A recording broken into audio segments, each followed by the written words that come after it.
Costa Rica is a beautiful country in Central America with stunning nature, friendly people, and delicious food. The first place I ever taught abroad was Costa Rica, and in this video I'll share my experience plus some helpful tips. If you want to learn how to teach in Costa Rica, then this video is for you. 5 reasons to teach in Costa Rica. The first reason to teach in Costa Rica is it's a nature lover's dream. Waterfalls, volcanoes, rainforests, beaches, and lots of wildlife. The second reason is that it's considered safer and more stable than other countries in Latin America.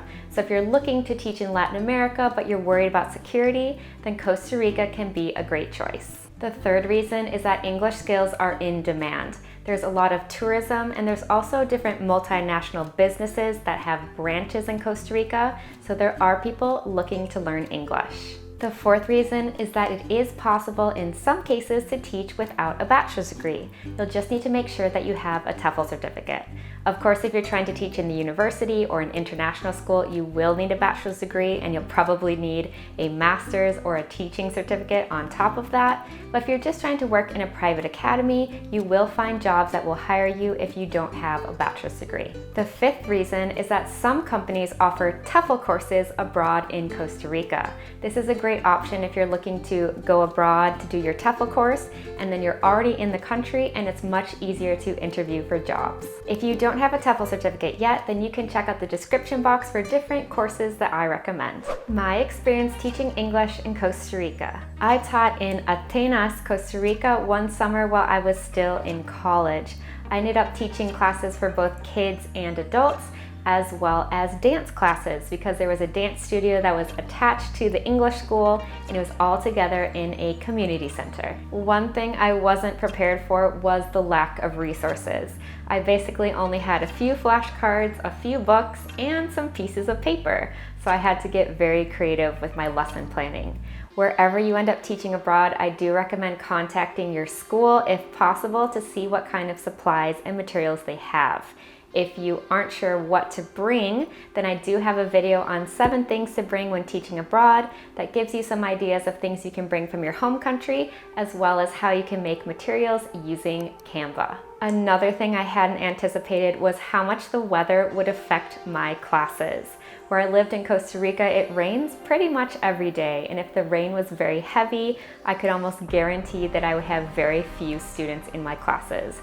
So between not having many materials and not knowing how many students I would have, I really had to rely on my creativity and adapt my lessons kind of just like that, which in the end wasn't really a bad thing, because as a teacher, you need to learn how to be flexible. In general, my students were lovely and very eager to learn. I really enjoyed teaching in Costa Rica. Another part of my teach abroad experience that made teaching in Costa Rica so enjoyable was staying with a host family. My host parents and host sisters pretty much incorporated me into their daily lives, whether it was going and DJing a party with my host dad, cooking with my host mom, or practicing a lot of Spanish with my 3 host sisters. If you ever have the opportunity to live with a host family when teaching abroad, I highly recommend it, because it's a great way to learn about the culture firsthand and pick up the local language as well. If you are new to teaching abroad and need any extra help, then fill out my survey, which is linked down below. Types of jobs in Costa Rica. There are a few different ways to teach English abroad in Costa Rica. Let's take a look at the different options. Number 1, as part of a TEFL course. Some TEFL companies host courses abroad in Costa Rica, and upon graduation assist you with the job search process. You have an advantage because you are already in the country, know the local area, and can interview for positions in person. Number 2, private language academies. In general, schools prefer to hire teachers they can interview in person. Some schools may not advertise online or answer emails, so be prepared for this. Language academies hire year-round, and it's best if you speak some Spanish. Make sure you talk to a current teacher at the academy where you're interviewing, because unfortunately some schools take advantage of teachers by underpaying them, promising to sponsor visas but not following through, or providing fake contracts. Number 3, international schools. If you are a certified teacher, you can apply to teach in K-12 schools.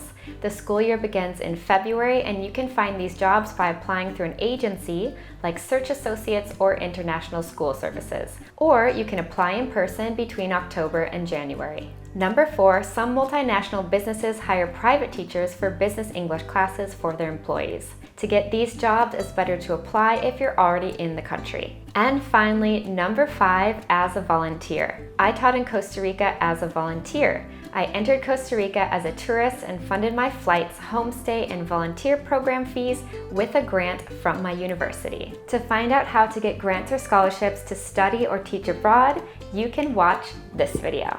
6 tips for teaching in Costa Rica. If you're thinking about teaching abroad in Costa Rica, then here are 6 helpful tips to keep in mind. Tip number 1, the most demand for English teachers is in the Central Valley, including San Jose, Heredia, and Cartago. Jobs are fewer and harder to get near the beaches.